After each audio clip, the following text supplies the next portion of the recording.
એલા પા તું આવી જગ્યાએ ક્યાં લઈ આવ્યો અમને ખંડેરમાં? એટલે હમણાંથી હું બહુ હેરાન થઈ ગયો હું અને મારે એક બાબાનું કામ છે એટલે તમે એને હાલો મારી ભેગા.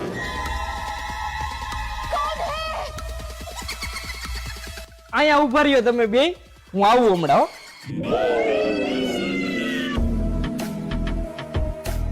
आओ बच्चा आओ, मेरे को पता है कि तू बहुत ज्यादा हैरान हो. હા બાબા, વાત તો તમે સાચી કીધી, બહુ વધારે હેરાન થઈ ગયો હું. મારે હમણાં કેવું થયું ખબર હે? પૈસાનો ભરેલો ઠેલો ખોવાઈ ગયો હે મારો. ટીંગ ચકાક ડમ ડમ. હાલે આ લીંબુ છે ને, જેવા કલર નો તારો ઠેલો હે ને ઈ કલર નું નામ લઈને આ લીંબુ કાપી નાખ. જેને તારો ઠેલો ચોર્યો છે ને ઈ તરત ન્યાન્યા મરી જશે. હા બાબા, કાળા કલર નો ઠેલો.